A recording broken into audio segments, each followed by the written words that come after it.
ان کے قید کیا، کس طرح یہ حدیث غدیر سے معاملہ کرتے ہیں، یہ ہم آپ کی خدمت میں بیان کریں گے اور جواب دیں گے۔ حدیث غدیر کے متعلق ایک دفعہ وہ تو سند کی طرف بات کرتے ہیں، حدیث یہ ثابت نہیں ہے یا اصلاً صحیح نہیں ہے، قطعی نہیں ہے، اگر ہے صحیح بھی ہے تو ظنی ہے، قطعی نہیں ہے، یقینی نہیں ہے، ٹھیک ہے نا، اس طرح سے باتیں، یا اس کی دلالت پہ بات کریں گے، کہتے ہیں مان بھی لیں کہ دلالت ہے تو حدیث صحیح ہے، تو ایک فضیلت بتایا رسول پاک صلی اللہ علیہ وآلہ وسلم نے کہ امیر المؤمنین علیہ السلام آپ کا دوست ہے،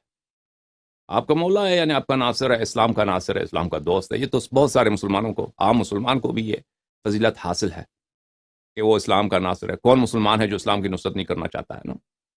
اور مسلمانوں کا دوست نہیں ہے؟ کوئی اگر مسلمان ہے جو مسلمانوں کا دشمن ہے تو وہ تو بڑا ہی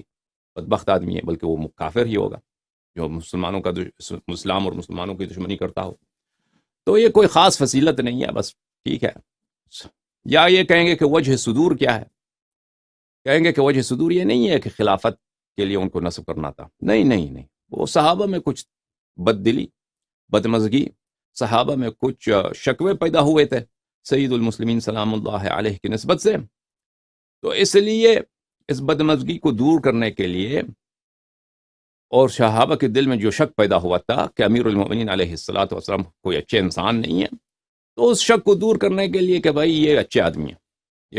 یہ میرے چچا زاد بھائی، میرے داماد جو ہیں، یہ اسلام کے مخلص ہیں، یہ اسلام کے ناصر ہیں، مولا یعنی ناصر، مولا یعنی دوست ہیں، یہ آپ کے دوست ہے، یہ آپ کے دشمن نہیں ہے۔ صحابہ کو شک ہو گیا تھا کہ ایک دشمن ہے، ٹھیک ہے۔ تو اس لیے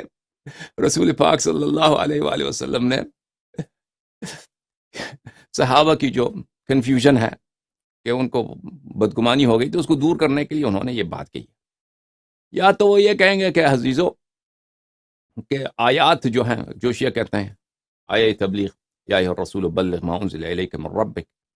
یہ غدیر خم میں کہاں نازل ہوئی؟ یہ تو اور مقام عرفہ سے پہلے نازل ہوئی، ٹھیک ہے نا۔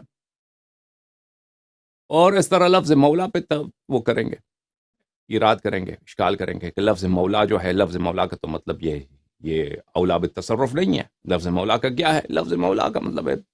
دوست، محب، اس طرح کے معنی میں آتا ہے، اور یہ خلافت سے اس کے حدیث کا کوئی تعلق ہی نہیں ہے۔ تو بہرحال ہم ان کے اشکالات کا ایک ایک اشکال کا ذکر کریں گے، اور ایک ایک اشکال کا اسی اشکال کے ضمن میں جواب دیں گے انشاءاللہ تبارک و تعالی۔